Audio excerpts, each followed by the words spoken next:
They say the desert is empty. But those who walk it long enough discover the opposite. The desert listens. It listens to the footsteps of those running from themselves. It listens to the cries of the tired, the anxious, the broken. It listens to the ones who have carried too much for too long. In the great silence of Wadi Rum, where the sky stretches like an ancient scroll and the earth glows red like living clay, time slows until even the heartbeat sounds loud. Here, a person can no longer hide behind noise, or busyness, or ambition. The desert strips away masks, leaving only truth. Some who enter it return unchanged. Others, chosen mysteriously, are transformed. This is the story of Matthew, a man who didn't know he was drowning until the desert swallowed him. A man who thought he needed escape, but instead found encounter. A man who went searching for rest and found something far greater, the God who still speaks and whispers, and the monk who taught him how to listen.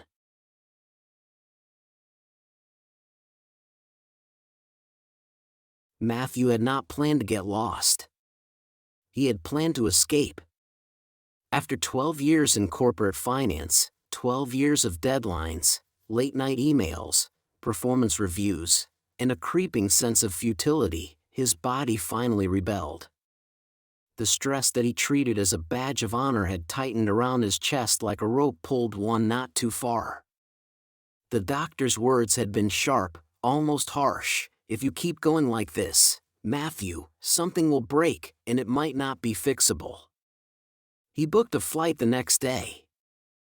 Jordan. He didn't know why the name drew him. Only that the pictures of red dunes and ancient cliffs stirred something in him, something silent and soft, like a memory he never knew he had. He joined a desert tour group in Wadi Rum, hoping the emptiness would calm the noise inside his mind. For the first few hours, it worked. The landscape was so vast that his problems felt embarrassingly small. But peace is fragile when the heart is exhausted. Near sunset, while the group climbed a rocky ridge, Matthew wandered away to take a photograph. He stepped around a boulder, then another, chasing the perfect angle of the sun dipping behind a mountain of sandstone.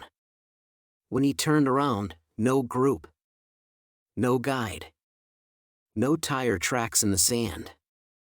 Only wind. The same wind that erased his footprints faster than he could make them. A tremor of panic rippled through him.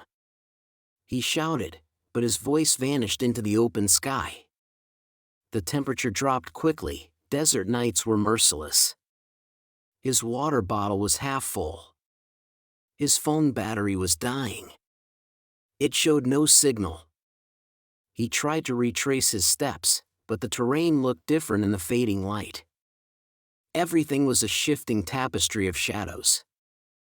An absurd thought struck him. This is exactly what my life feels like, wandering in circles, calling out, no one hearing. His breath quickened. Sweat chilled on his skin. A familiar tightness clenched in his chest, worse than any he had felt back home. He sat down on the sand, forcing himself to breathe slowly. The stars began to appear, first one, then dozens, then hundreds. A strange calmness spread through him. Not peace, more like resignation. Maybe this is what it takes, he thought bitterly. To stop. To finally stop running. His eyelids felt heavy. Too heavy. The desert floor seemed to tilt beneath him. He leaned back, his vision blurring. As consciousness slipped away, he heard something, a faint crunching sound. Footsteps on sand. Someone was approaching. He tried to speak but could not lift his head. Then a voice, low and warm, spoke near his ear, "Do not be afraid.